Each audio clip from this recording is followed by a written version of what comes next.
Hello and welcome to Pluribus Unum's Fireside Chats. Not as good as FDR's, but hey, it's something. Now, there's two pieces of housekeeping that I need to say before this new episode. First, apparently, Esau the Rose, the character that is 100% legally distinct from Microsoft's Clippy, that character that is in my lore, apparently. If you're a new sub, you gotta keep up with the lore, guys. There's lore behind this channel. But this guy, he apparently posted a video where he's going to demand that you all ask me questions for a Q&A, even though I already said I wasn't going to do it anymore, but, whatever. This one will be the last one for at least a while. Maybe if I hit a subscriber milestone, I might change my mind, but,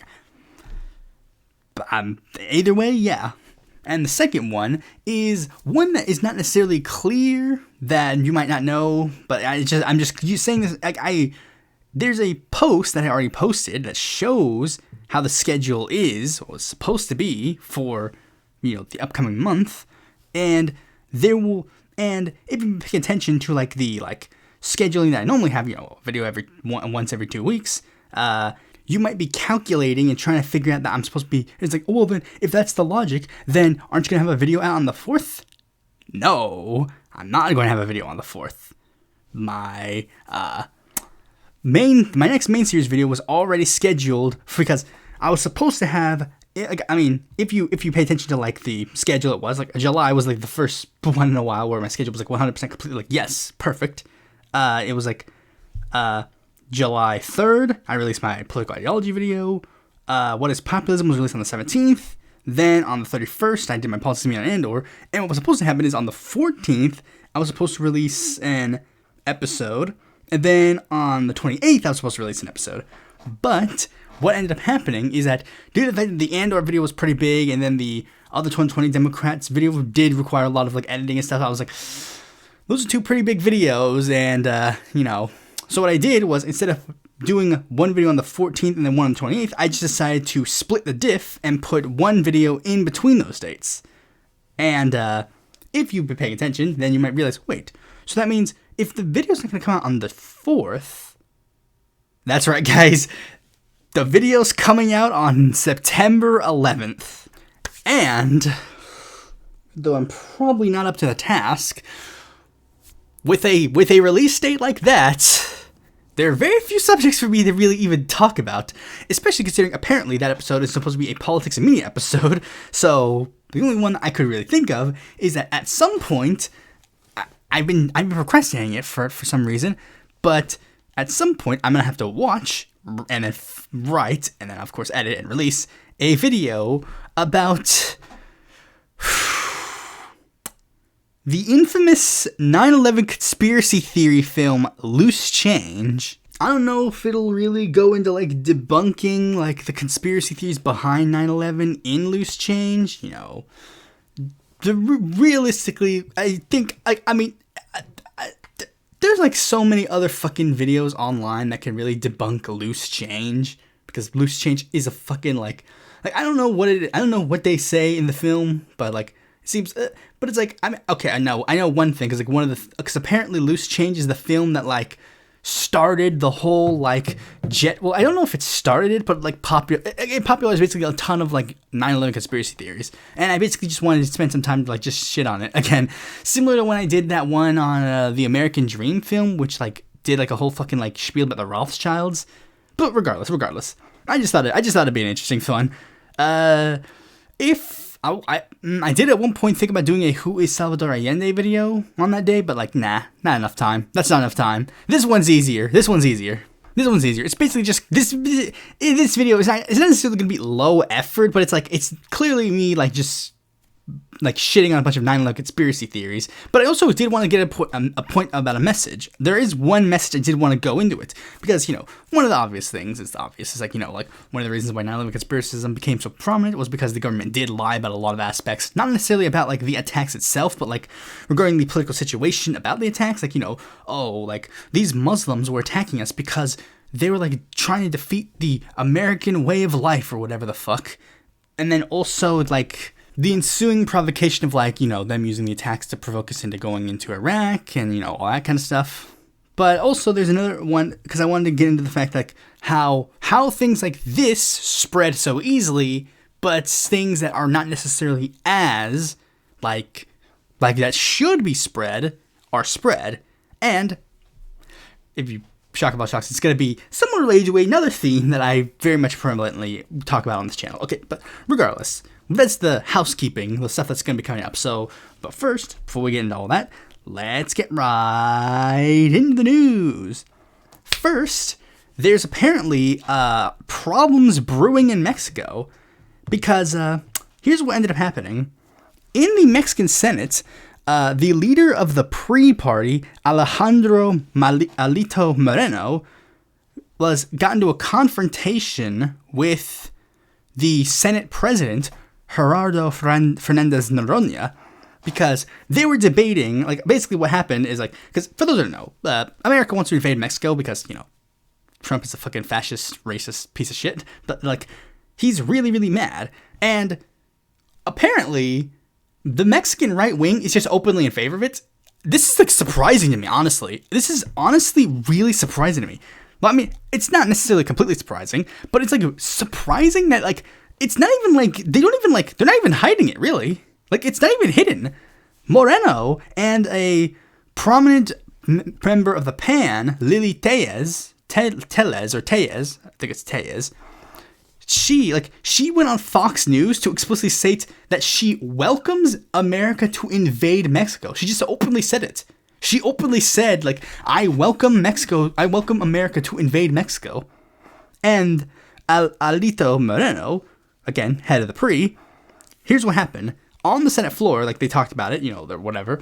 And then Noroña, it was at the point where, like, they were closing the session. And then Moreno went to the front of the stage and then was, like, demanding, like, no, you let me speak. But, like, the session was over. So then Noroña was basically just like, he doesn't really care. And he's, like, about to leave. And then Moreno grabs Noroña, and then they start getting into a little bit of a fist fight, an altercation. And at one point, there's, like, a member of the press. Like, it's literally a member of the press. Moreno grabs him and throws him at Noroña. Like, it's weird, and it's weird. In this article, it says here, the scuffle followed a tense debate during which the governing Morena party and its allies accused the opposition PRI and PAN parties for calling for U.S. military intervention in Mexico, a claim that both parties denied. But then, later, the next paragraph explicitly says, earlier this week, a senator from the PAN party had gone on Fox News and said that, quote, help from the United States to fight the cartels, quote unquote, is absolutely welcome. Like, dude, come on. This is just doing, like, the same shit over again. It's, like, fucking, like, bullshit. I just find it, like, because, yeah, the PRI and the PAN have been accused of, like, being, like, U.S.-backed, like most other, like, fucking, like right-wing regimes in Latin American countries. They've been accused of, like, you know, being, like, U.S.-backed. And, yeah, remember, I have an article that I have saved on there because I wrote, like, an article about, like, Hands Off Mexico, and I included a lot of these articles as citations.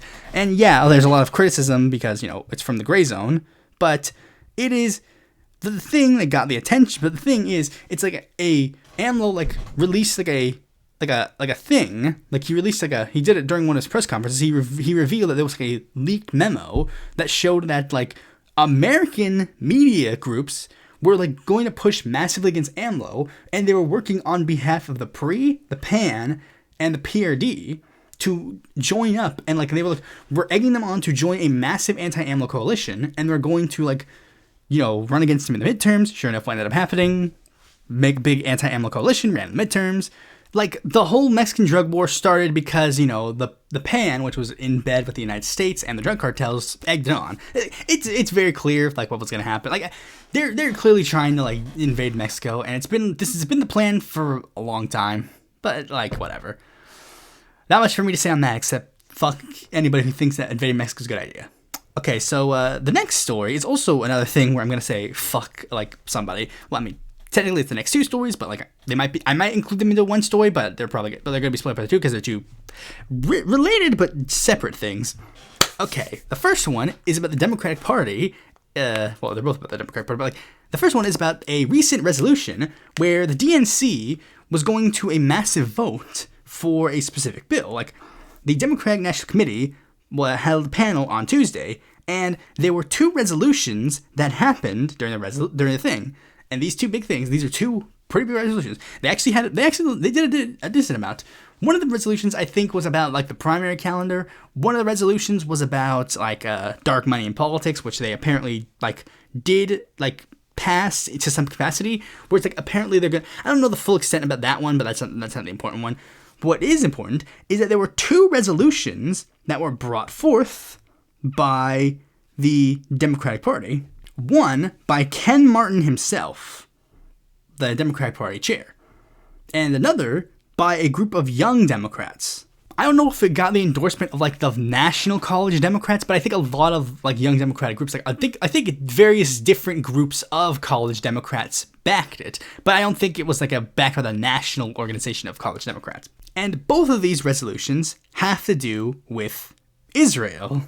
And Ken Martin's one was basically it was a very standard, like, party resolution. Like, it was very standard. Like, the Ken Martin one was basically, it just says, like, quote, like, secure and unrestricted delivery of humanitarian assistance in Gaza. It reaffirmed the DNC's support for a ceasefire, supported, like, a two-state solution, you know, released the hostages. Like, it's basically like this, because, like, the Democratic Party platform, I don't know if it's changed. It's probably look back into it, but, like, it was basically just a resolution that just said, like, the Democratic Party platform on Israel is fine, and the Democratic Party platform on Israel is basically, like, standard, like, oh, you know, like, a two-state solution is good. I think, you know, a Palestinian state, whatever is good. They, you know, like, well, Israel has a right to defend itself. You know, the Palestinian has a right to a state. Like it's like standard, like, boring lib stuff that, like, substantively they're not going to do anything about because, you know why.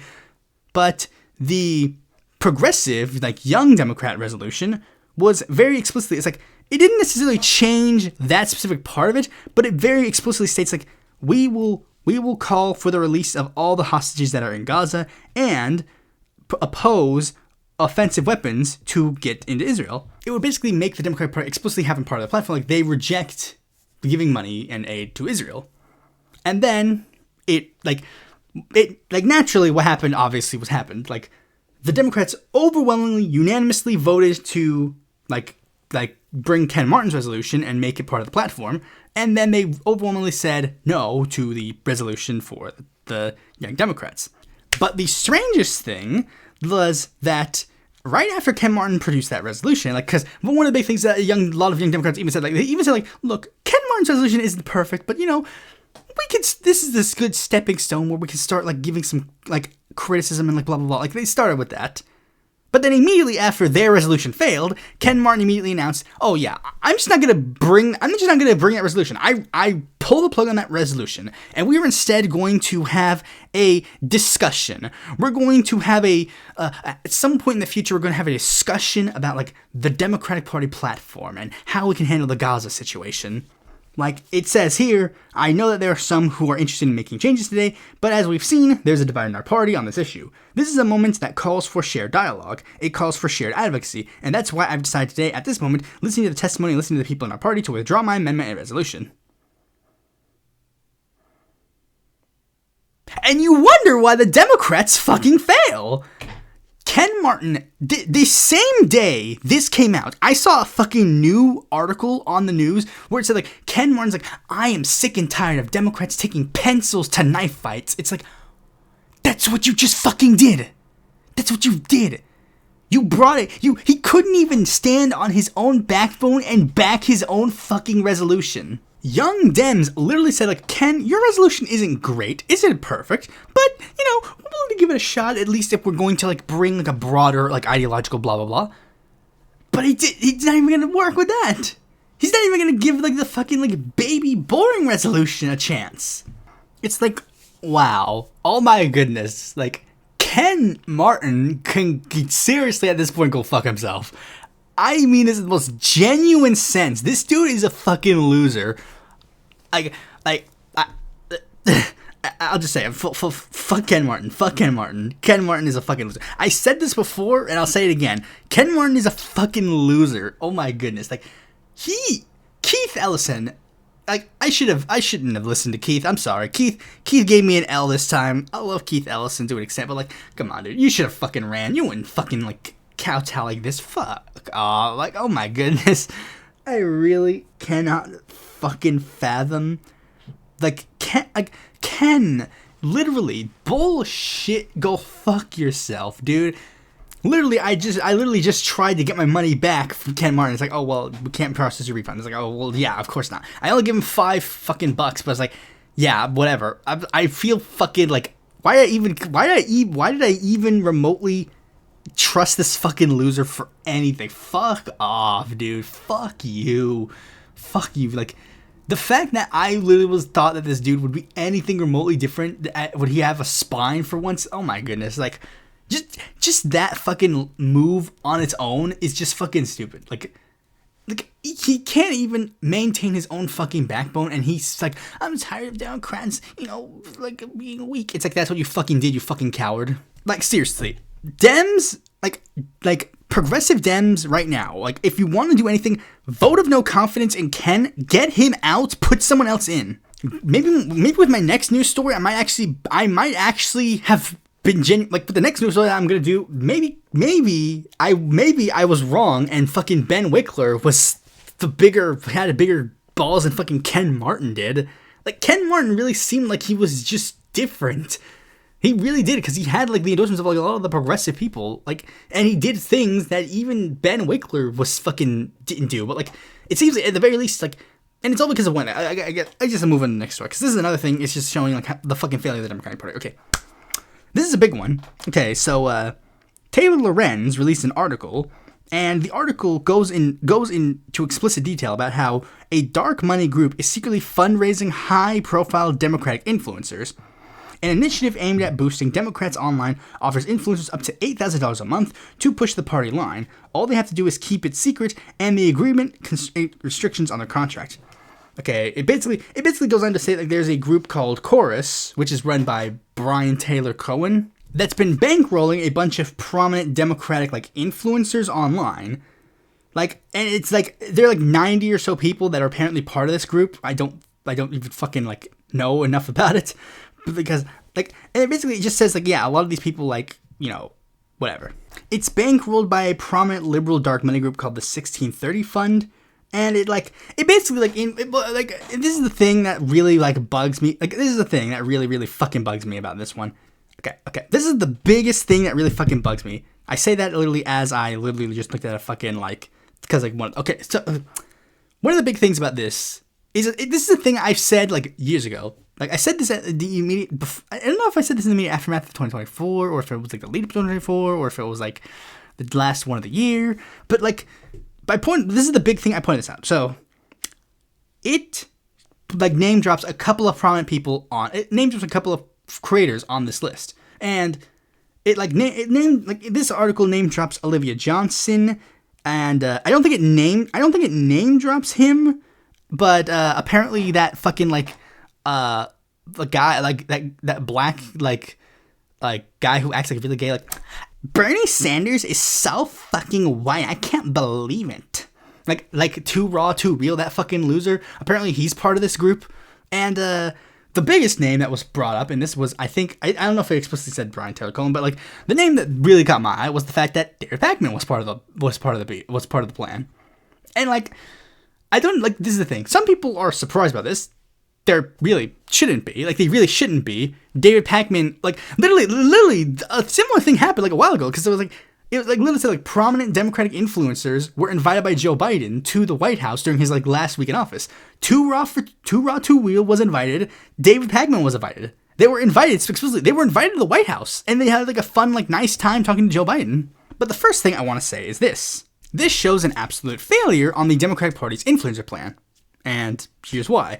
Because I only brought up those names because I knew them. There are a bunch of other people that they bring up in this list, and I'm like, I literally have no clue who this person is. No fucking clue. Like, look at this person. Suzanne Lambert, who calls himself Regina George Liberal. Ariel Fodder, an educational creator with 1.4 million followers on TikTok. Sandra Jennings, a former TLC reality star, and older brother of trans influencer Jazz Jennings.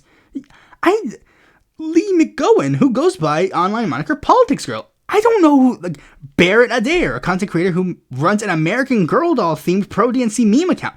who are these people? Who are these people? I don't know who these fuckers are. This is the reason why the Democrats, like, the fact that, like, and this is why I brought up Ben Wickler earlier, because Ben Wickler basically said, like, one of the things he said, like, I want to just stop funding these people, because these guys are not doing the fucking job. Like, why are you guys not fired? You guys are supposed to be the people who are supposed to turn people out to vote for the Democrats. That's your job.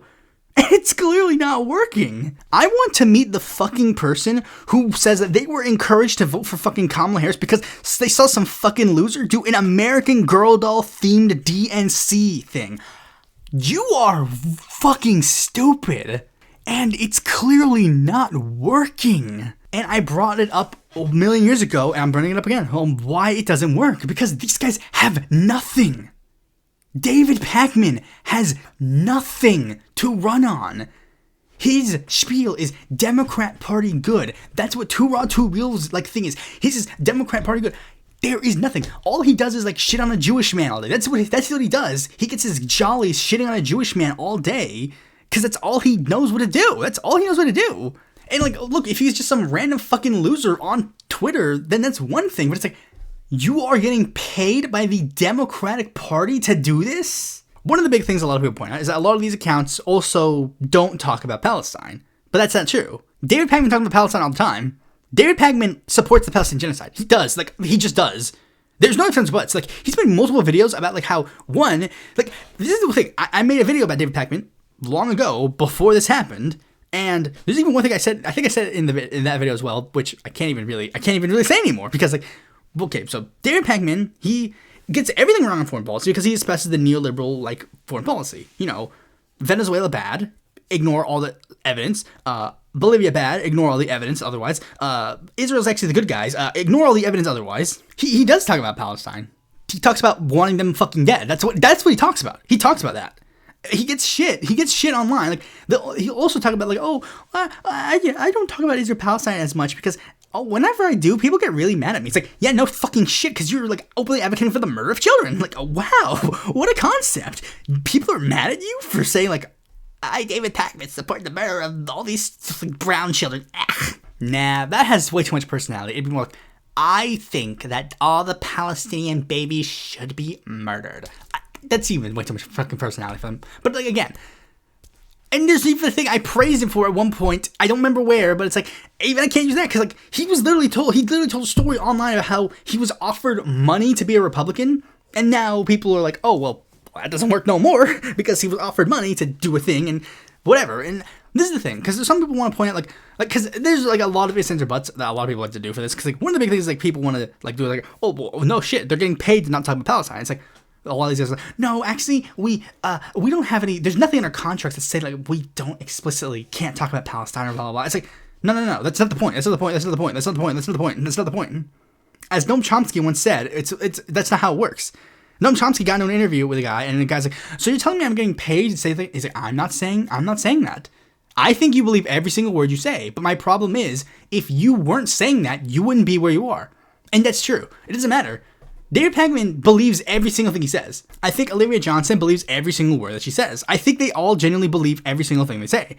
But of course, if they believe anything different, they wouldn't be in that position. They wouldn't be getting $8,000 from the DNC every year. Every month. They wouldn't be in that position. They're getting paid for this because they believe those things. And this is why, again, if the Dems don't do anything, they are going to kill us all. That is what's going to happen because they can't run on anything. Olivia Johnson, she can't run on anything. She can't go to her followers and say, here are some things that happened. No, she can't. She literally can't. David Pakman can't go to his followers and say, like, Joe Biden, blah, blah, blah. Like, he can't do that because it's like, oh, well, one, you have to ignore the fact that he's murdering a bunch of children, but you also have to, you can't do that. That's why people like me won't get to that fucking point. Because, like, that's the point. It's literally all that. Like, I mean, I guess I can't really go on more because, like, yeah, no shit. And of course, you know, a lot of other people are now magically saying, like, oh, well, no. Like, because when this got called out, a lot of accounts, even accounts that would probably be some of you might like organizer memes on Twitter, were like, well, it's not necessarily like, bad to like get paid by the Democratic Party to do things. Like, yeah, no shit, because you're getting paid too. Like, again, like, none of this shit is secret. Like, you guys can look it up. You guys can look up, like, organizer memes. You guys can look up, like, Destiny. You guys can look up, Loner Box. You guys can look up all these people. These guys, like, get paid. Like, Dylan Burns, all these people get fucking paid to do this stuff. That's why I don't have a fucking, like, that's why I don't take sponsorships. That's why I don't take fucking, that's why I don't have a pay. That's why the only way you can sponsor me is through Patreon. I'm not getting money from the fucking DNC. I'm not getting money from all these fucking losers. I'm not getting money from DSA. If DSA offers to pay me, I'm not taking it. I would probably should take it, but I wouldn't. Because, like, if DSA does something stupid, I'm going to say, yeah, DSA did something fucking stupid. Anyways, there's not much else I can say on that. Let's move on to the next story. This one is interesting to me because it's home state representation. I was going to cover this one last, but I decided to cover a different one last because that one's going to be a bit of a longer one. Probably going to be another rant. I want to, like, add something intersplice. Okay, so the NC Elections Board has allowed for the elimination of Sunday voting, avoiding Trump's immigration request. Because basically, Trump wants to do a couple of things. Like, he wants to try and, like, look through the voter rolls to try and find immigrants. Really, he wants to find Latino people. But wants to try and, like, get them off the voter rolls. And during this resolution, like, they said, nah, we're not going to do that. We're not going to give you that information yet. But they did offer for at least the 2025 municipal elections to ban Sunday voting, like voting on Sunday, and that has led to a problem. Because here's the thing: a lot of people, like, there's a little bit of an explanation as to why. Because I had to read a little bit further to be like, okay, well, why is this specifically bad? Like, one, it's like very weird. Like, you know, again, like, it's like, why does me like needing, like, why, like, at first it kind of struck me as like a religious thing, like, oh, you know, why are you banning voting on, like, this day? Because, like, what is it, a religious thing? But apparently it's worse, because apparently it's actually, to a degree, it is a religious thing. But let me explain a little bit more. Okay, so apparently, because one of the big things about, at least in North Carolina, is that a majority of the people who vote actually at this point vote in early voting process. Like, we vote early. Like, in North Carolina, we vote early. A lot of us just choose to vote early, whether it be in-person early voting, mail-in voting. I think it was more in-person voting. And one of the days that is the most common for people to vote early on is Sunday, because in every single sense, it makes sense. Like, the weekdays are mostly when people work. Like, most people work during the week, especially, like, lower class voters and lower income voters. Students typically go to school in the week, you know, like late high school, college, you know, that kind of stuff. So those days are officially, like, done. Most people don't want to necessarily give up Saturday, like, fully. I would assume Saturday is probably the second, like, highest one. But also, the biggest group of people that vote on this day happen to be African Americans, with a very explicit thing where a lot of black people who go to church will literally, after they go to church, the pastors will actively encourage their congregation, go vote now. Like, you guys can go vote now. Go vote. And we'll actually, like, sometimes they'll literally, like, get together and all just, like, we'll head to the polls together. And similar to how voter ID laws make it so that people, like, can't get access to that, like, to, like, get access to voter like, ID laws, now this is another, like, road to try and get black voters and young voters off of the rolls. Well, not necessarily get them off the rolls, but make it so that they're less likely to vote. Which is why, in 2013, Republicans tried to do this exact same thing, and it got struck down, specifically because, like, hey, we see what you're doing. But this time, Republican lawmakers are literally trying to go, like, but can we get away with it this time? Which is, again, another piece of evidence of, like, Donald Trump trying to rig the election in his favor. Similar to that gerrymandering thing, like, he's trying to get the legislation in his favor. Like, and Roy Cooper is, like, basically the only guarantee of a pickup that Democrats basically have in the next election. Democrats might fuck it up, but, like, Roy Cooper is almost guaranteed to be a pickup in this election. And sure enough, that's why he's focusing on North Carolina right now to do this shit with. Anyways, let's move on to the last story, which is actually very interesting because I originally embargoed stories like this. But I'm lifting the embargo because I actually have so much to say about this now. This one I have very much genuinely enough to say. It's a mass shooting story. It's the story about the Annunciation Catholic School shooting in Minneapolis. 2 innocent children are dead, and it's, again, a very tragic story, and we had a similar thing that happened over and over again. You know, it's a tale that a lot of us have heard at this point. Conservatives say thoughts and prayers. Democrats say, hey, maybe we should actually do something. Conservatives say, why are you trying to get us to do shit? Standard stuff over and over and over again. And then the old meme of like fucking like how Sandy Hook basically killed any chance of gun control in this society because, like, yeah, and it's a bit of a doomeristic thing, but yeah. The second that happened and there was nothing done, just kind of like really solidified. Like, yeah, conservatives they don't fucking care. They don't care. They really don't. Conservatives say it's a mental health crisis, and then do nothing about mental health care. But there's a new trend about this, about mass shootings, that apparently is like, it's really prominent, but it happens so often. It's just like, what? So basically, conservatives have somehow convinced themselves that every single mass shooting that has happened recently has been done by trans people. That's not true remotely, like at all, not even remotely. Literally ever since 2018, there have only been 4 mass shootings that have been done by trans people. That is out of 4,138 mass shootings, only 4 of them have been done by trans people.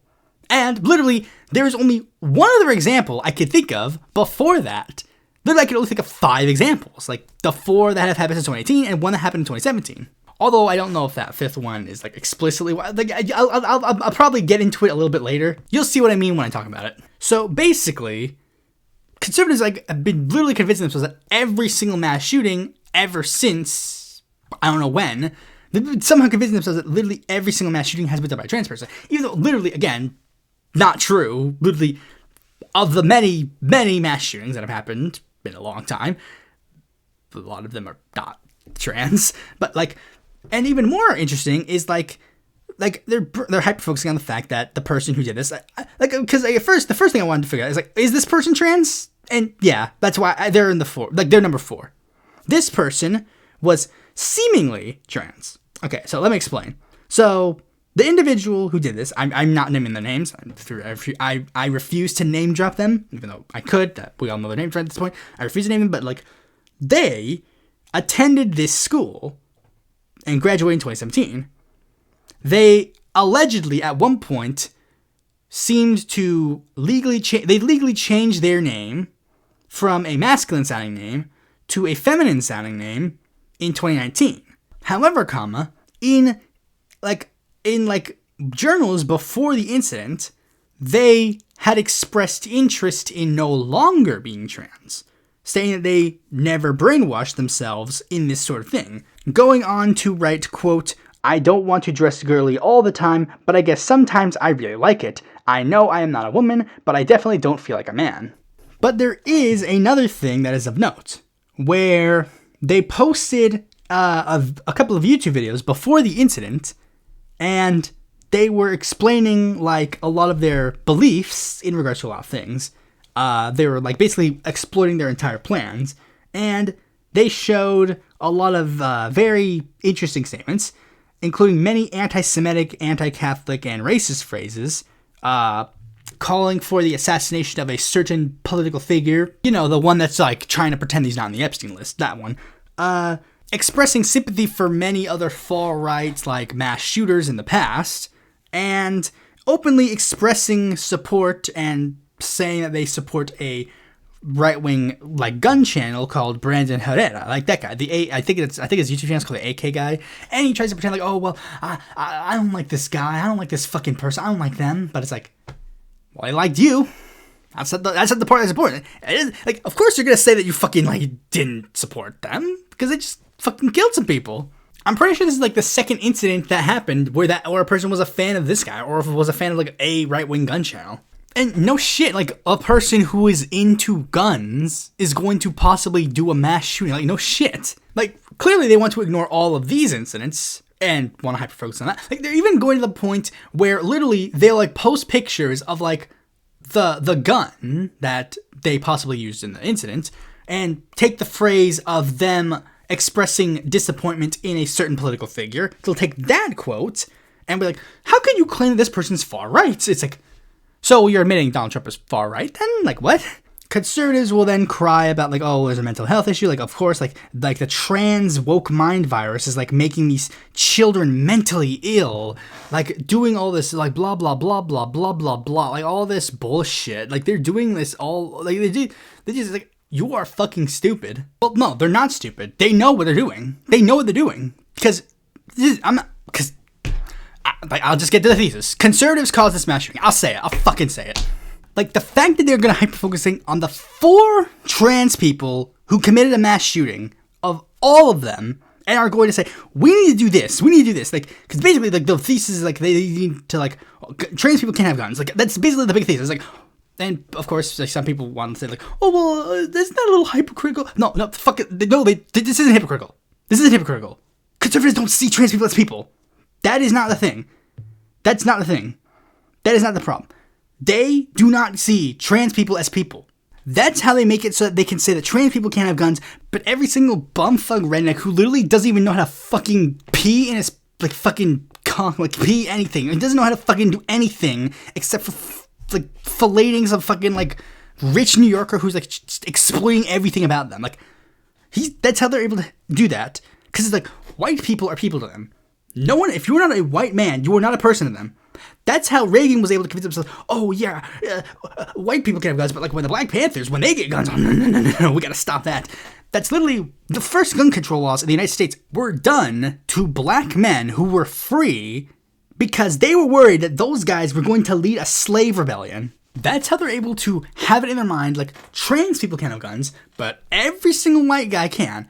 And that reminds me of the very thing that, like, they very explicitly say one common talking point about gun control. Like, because they say, like, the reason why guns can't be taken away from them is because if guns are taken away from them, then the government's gonna start, like, rolling in and they're gonna do fucking oppressive shit to them.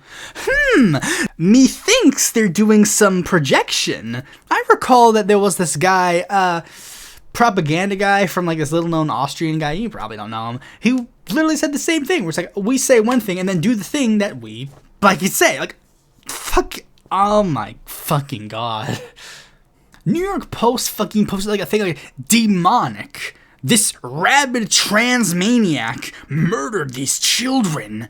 Imagine if people said that to fucking Dylan Roof and said, like, this fucking disgusting white creature murdered these beautiful ebony souls, even though these people actually have more ideological sympathy to fucking Dylan Roof than any person who even remotely is trans has to any of the people who committed these mass shootings.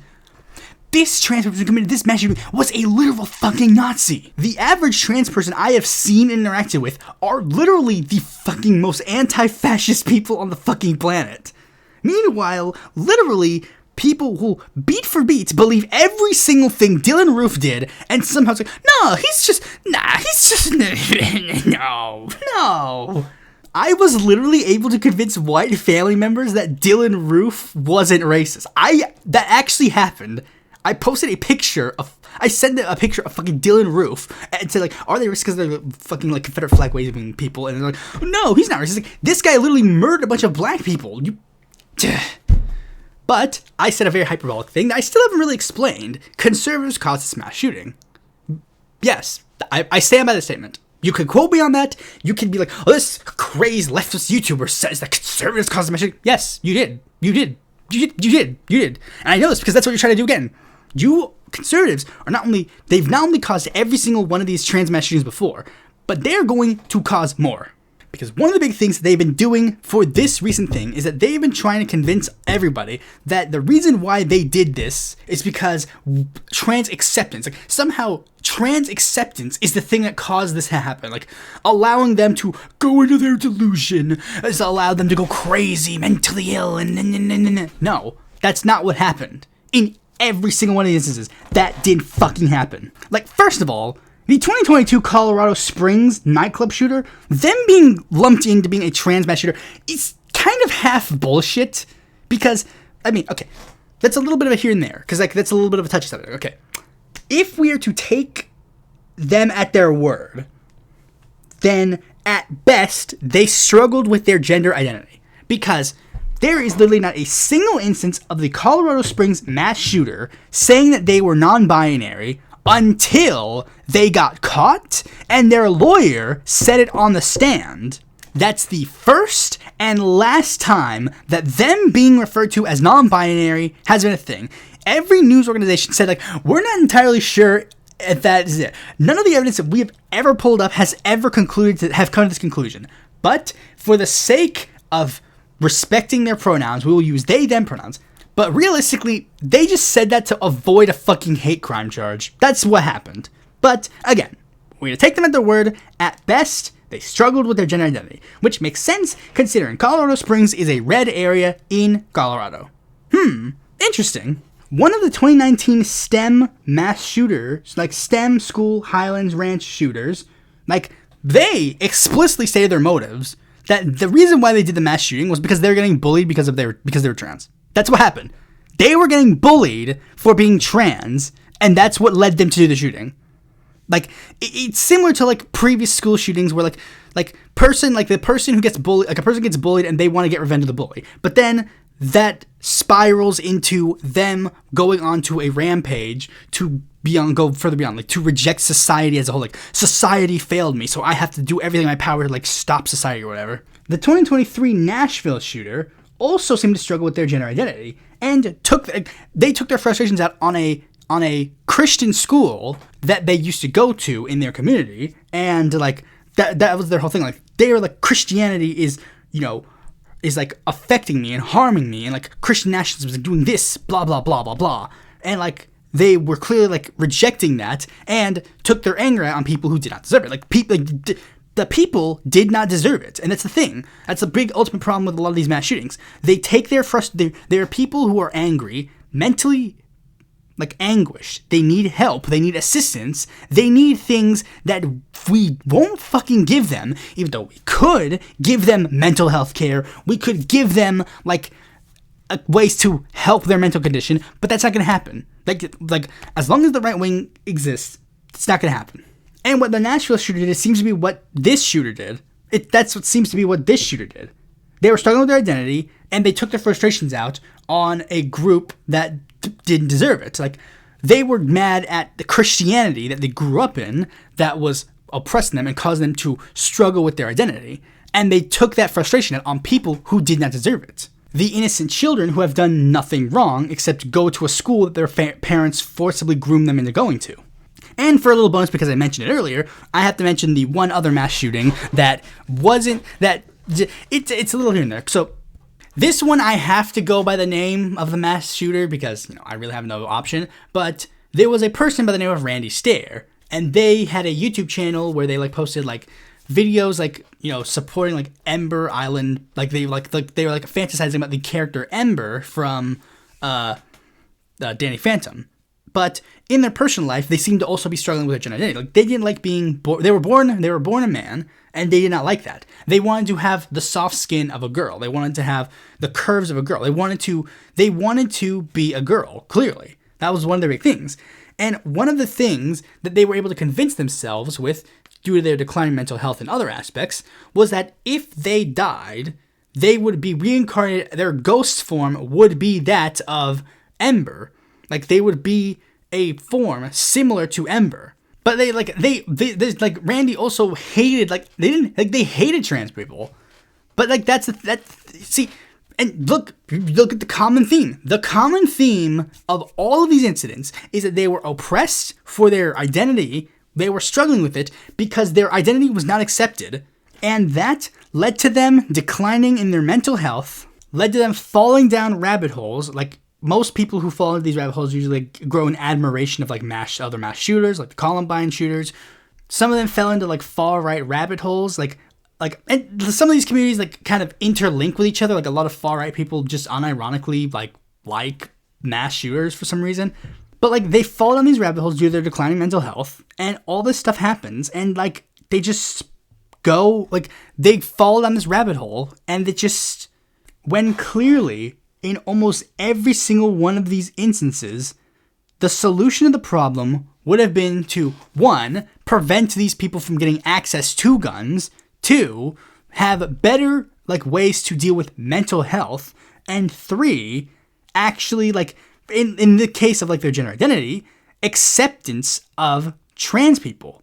Like I'm literally, like, when I was watching a Randy Stair documentary, and literally, like, the one thing that happened, like, because they kept talking about they kept talking about, like, their identity, like, the genders, like, they kept talking about, like, gender related things, and it's like, oh my goodness, like, if this person had fucking HRT, they probably would have been fine. That is, like, the saddest thing you learn about every single one of these mass shooting incidents. And not just, like, ones relating to trans people, which are, again, very minuscule compared to all the other ones, but, like, in almost every single incident where someone does a mass shooting, it's like, there were so many ways this could have been prevented. And it fucking pains me that we live in a society where there is a lot of people who just don't want to solve this. They've genuinely convinced themselves that it is just common and easy to watch children get murdered in schools, get murdered in fucking movie theaters, that you have to be scared to walk outside. They have convinced themselves that that is normal, and it's infuriating. I literally, in middle school, saw news reports of the Sandy Hook mass shooting, and ever since then, I am just desensitized to the topic. That's not fucking normal. Conservatives are culpable in every single mass shooting that has happened for a long time because they genuinely will not do anything to actually address the problems in our society. Trump literally just fucking cut all of the mental health, like, he cut funding for almost every single aspect of mental health. And and they're confused. Like, it's a mental health issue. You're not fucking doing anything. That's them just flat out admitting it. They know it's a mental health issue. They cut the funding. They know what fucking happens next. And they're right now, again, they're demonizing trans people. It's going to lead to more trans people to feel like they have nowhere to turn to, that they can go to people for help in any aspect of their society. And this is another fact about all this stuff, like, especially with the LGBTQ community. If you don't give proper, like, acceptance to LGBTQ individuals, they're gonna, like if a trans youth or a gay youth or a bi youth or a lesbian youth, if they don't get, like, acceptance by other people in society, then they're going to find somebody who will. And unfortunately, in some cases, it's going to be their fucking creepy gym teacher in the fucking, like, bathroom. Like, that's what's going to fucking happen. Which will, of course, lead to them to be more mentally isolated because they don't know if they can go to their parents for help. They'll feel like the only way they can go to have any sort of communication with any other individuals is through online communities. And unfortunately, since you've demonized trans people so much, all the positive trans communities, gone! They don't exist anymore! And then now they're going to start shifting to darker corners of the internet. And what do you think is going to happen next? And conservatives know what's going to happen next. And that's the point. They want more trans mass shooters so they can blame trans people more and they can start oppressing them harder. That's what they fucking want. That's why they over-police the black community, because they know that will lead to more crime in these communities, and then that will force them to become more rigid, more oppressive to black communities. It's why they want to make the legal immigration process 10 times harder than it should be, so that more people come here illegally, so that they can oppress more Latino people. It's why they want to make sure that Israel and anti-Semitism are 100% linked. It's so that there can be lead to more anti-Semitic incidents, and they're forced to do more things. It's like all of the things that they do is to effectively oppress more people. That is the plan. That's what the plan is. They're not stupid. They know what they're doing. They are evil. That is what they are. And any of you fucking losers who even remotely want to throw a oppressed group under the bus for, like, whatever fucking clout, go fuck yourselves. Anyways, with that out of the way, let's move on to the main topic of this video. I don't know if it's main topic because, well, this was another one of those last minute topics that I couldn't really think of to do until the last minute. I wanted to do something for Labor Day, but I didn't know what it should be, and well, I guess I found the topic. I don't know if it'll be that long because I really only did this so I could actually cover the news stories. Really, I could have made the last one the last thing lead into a topic about that, but I didn't have enough time. I thought that this was better because again, it's Labor Day. Happy Labor Day, everybody! Happy Labor Day! It's the day where we celebrate labor. I already did a video going over the history of Labor Day to an extent. Well, it's a podcast, so it's not as good as a main series video, but the controversy about why isn't it May Day? Because May Day is another day that is relevant to labor activism. It's historically the Labor Day of most other countries, but in the United States, considering May Day was more radical, they gave this day as a Labor Day for the normal people. Not people who are extremely radicalized in labor union activism. But I wanted to use this episode to talk about a thing that a lot of people have talked about here and there, a lot of things. And it is the topic of a general strike. Now, is it going to be that much of I'm pretty sure there are a lot of other people. First of all, I guess I should have what is a general strike? Well, let's just read the Wikipedia page. A general strike is a strike action in which participants cease all economic activity, such as working, to strengthen the bargaining position of a trade union or achieve a common social or political goal. So basically, let's read a little bit further. Historically, the term general strike has referred to primarily a solidarity action, which is a multi-sector strike that is organized by trade unions who strike together in order to force pressure on employers to begin negotiations or offer more favorable terms to strikers. Though not all strikers have material interest in each other's negotiations, they all have material interest in maintaining and strengthening the collective efficiency of a strike as a bargaining tool. So basically, we all know, a strike is literally just a bunch of people who work at McDonald's want to get a higher raise, so they go on strike. A general strike would, of course, then be, mass sectors for all across, thing like people of mass sectors all over McDonald's workers, people who work on cars, again everybody everybody strikes. And I guess in the modern day it would also equivocate to not just that, but also equivocate to other forms of economic activity, because I think it's the idea is also we don't go to the store either. We don't go to the store. We do not participate in the economy. The economy just stops. We stop the economy. It's just completely over. You want the economy to start going again? Well, let's get a move on. Come to the table. Let's talk. They are usually related to labor disputes. That's kind of traditionally where strikes and that kind of stuff begins. But sometimes general strikes kind of evolve into a broader political issue.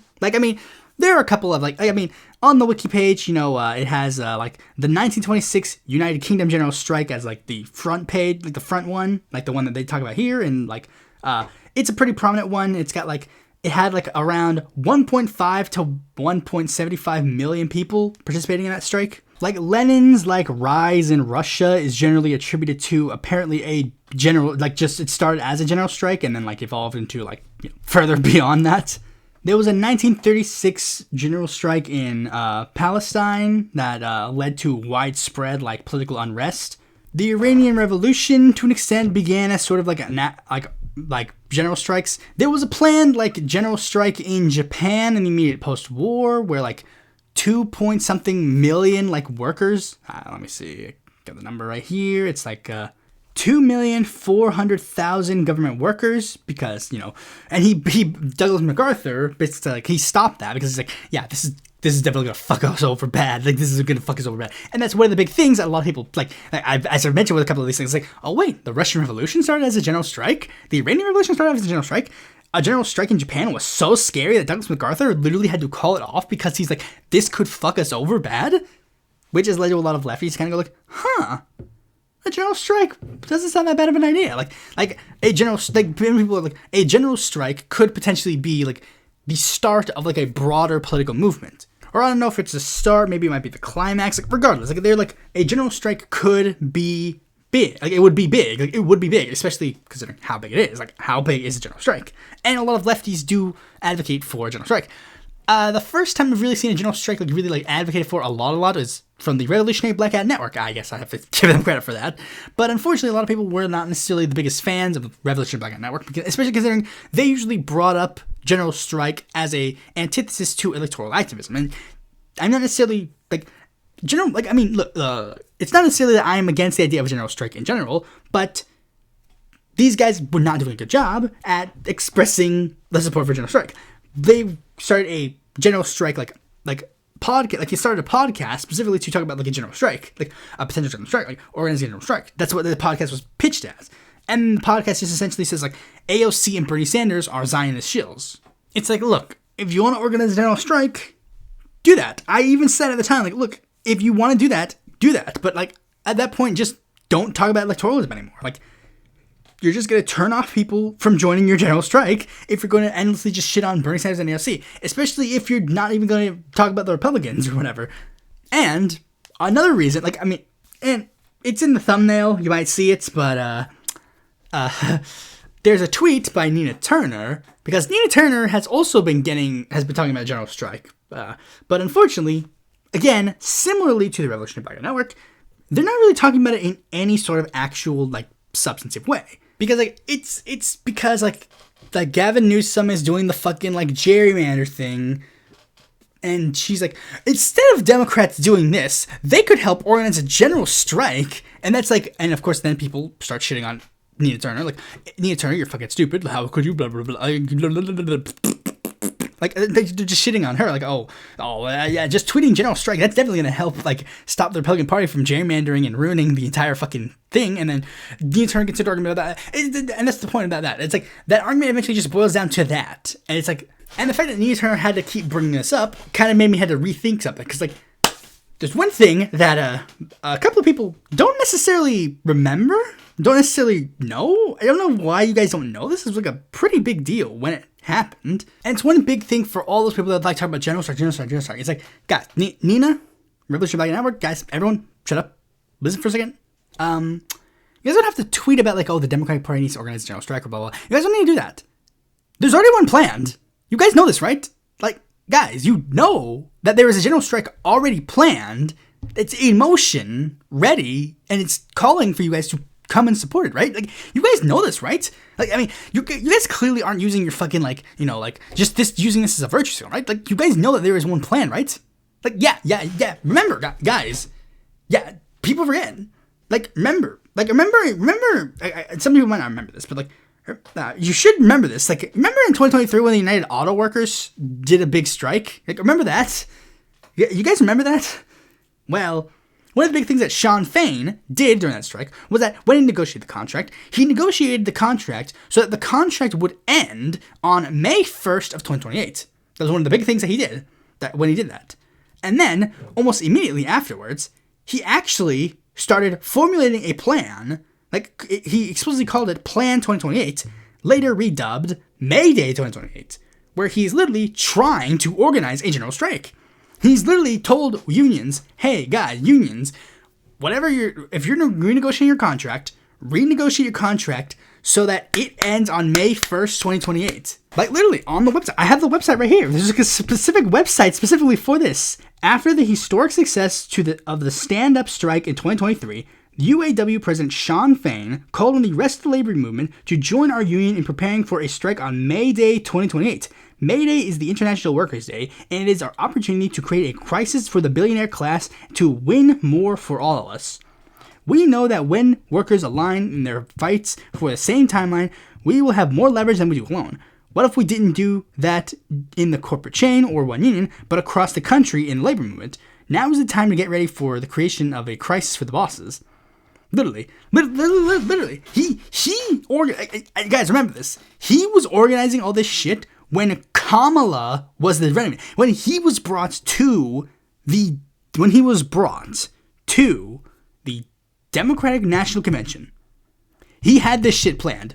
That was his plan. His plan was get Kamala Harris elected and then general strike on that day. So that way, if the first term fucking sucked, second term would be way better. That was one of the big things. I was like, wait, is this shit get canceled? Like, that's what I was so confused. It's like, you guys keep bringing up general strike. It's like, don't we already have one planned? It's planned already. It's literally planned already. So I was concerned for a second. Like, did Sean Fain cancel it after Kamala Harris lost? But no, it's still up. The page is still up. It doesn't seem like it went anywhere. And yeah. Okay, so apparently he wants it to, like, the contract expires April 30th, and then the day after May Day, it's like, that's when we start striking. No, literally, listen, literally. It's like, he's not even saying, like, organize to get your contract, like, to, like, whatever, and then, like, try to organize to get a... No, he's saying, like, let this shit run out, then we strike regardless of what they have done. Like, you guys wanted a general strike. Here it is. He has a page. He says, like, right here, I want to participate. How can I be on the strike? Align your contract. If you have a contract expiring soon, push it to align to the expiration date as close to April 30, 2028 as possible. Get strike ready. Building the strike weapon takes a lot of work and preparation. We need many more unions to be in the strike, ready to bring the billionaire class to heels in 3 years. Looking for resources on how to organize a successful contract and get a strike ready? Check out our dominant case study below. Make bigger demands of our employees and our government. The working class is hurting, and we need a massive transformational change to take our lives from the billionaires. For our Big Three membership, that looks like demanding retirement security from the bosses and the government. What does it look like for you and your coworkers?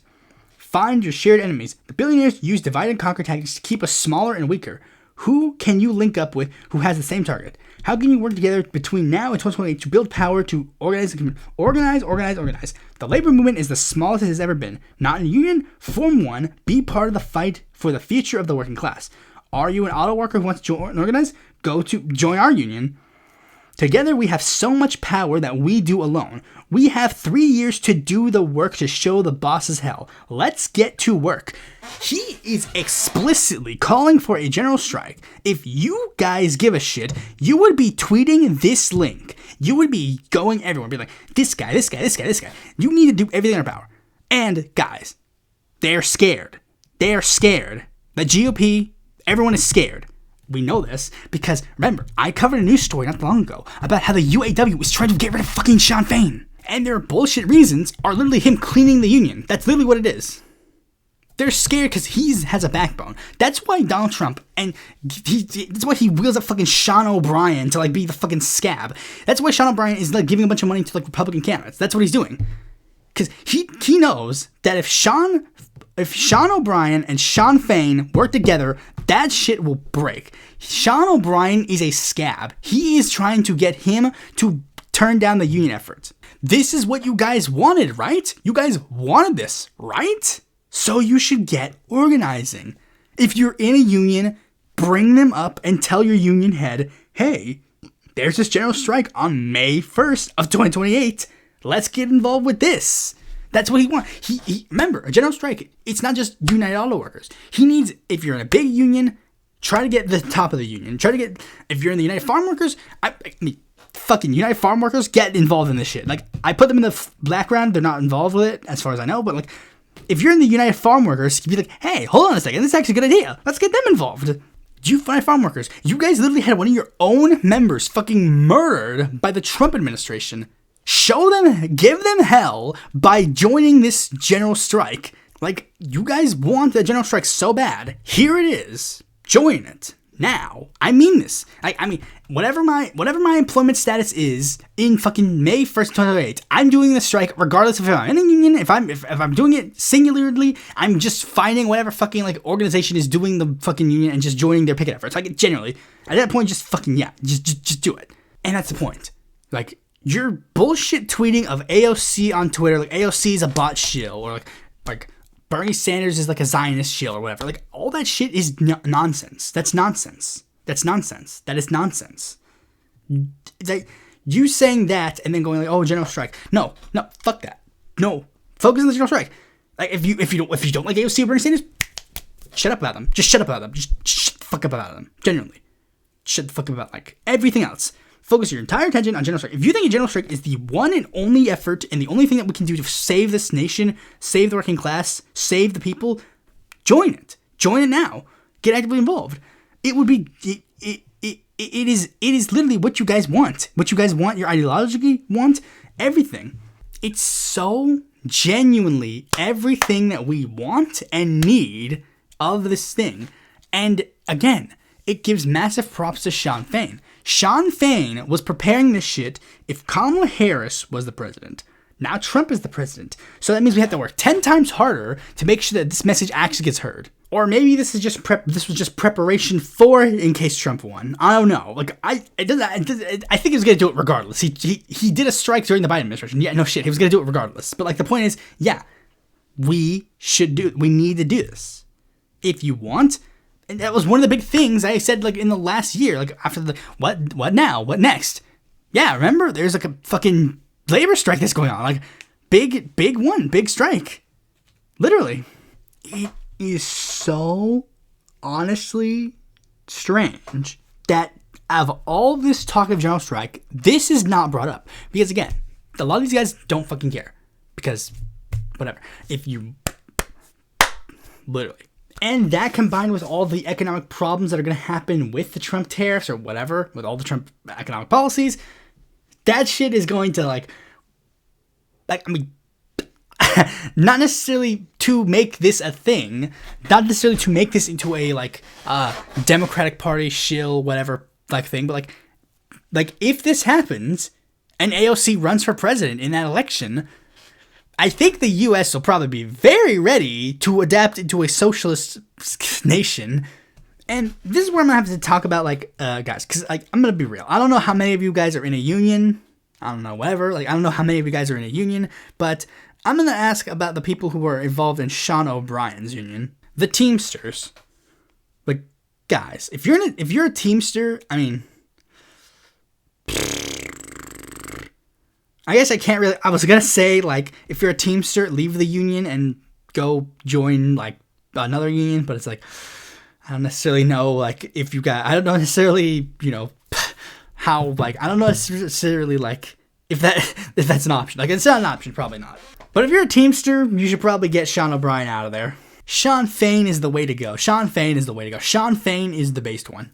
I mean, granted, he is the one who spells Sean like correctly, so like SH. Yeah, just to reiterate a point again, general strike May 1st of 2028. That is the big plan. That's been on my mind literally ever since Trump won his second term. That's the first thing that was on my mind. General strike 2028. There was a general strike being planned. We have the power. If you want to do it, please, I'm genuinely saying, if you're serious about this, join the general strike. We don't need the fucking Democratic Party to plan shit. They didn't plan Sean Fain's original strike. We don't need them. Fuck them. The virtue signaling about like, the Democratic Party can't organize a general strike. Fuck that. Who cares? They're useless pigs. We don't fucking care. Regardless, like Ken Martin's a spineless coward. Who cares? Who cares about what he says? We don't need him. We don't need any of these guys. Sean Fain is the leader. Sean Fain could be president. I don't fucking care. Sean Fain is the leader we need. And that's why we need to do everything in our power to try and do everything in our power. If you're a member of the United Auto Workers and you get called to a vote to like get rid of him, gotta make sure Sean Fain stays around. If this all fails and Sean Fain gets kicked out, then we're doomed. Because literally, this is I think the last effort we need. This and I guess AOC 2028. Like basically, this is basically all we got left. And I guess the left-wing candidates winning in the midterms, and I don't mean Dems, I mean like actual left-wing candidates. But regardless, pretty much all I gotta say. Solidarity forever. Join the union. Join the general strike. Link below. I'm linking this one specifically below because literally, this is like a big thing. Put metal to mouth. Let's go. Thanks for watching this video. Be sure to like, comment, share, subscribe, and click the bell to notify when a future video comes out. And if you want more content from me, consider supporting me on Patreon.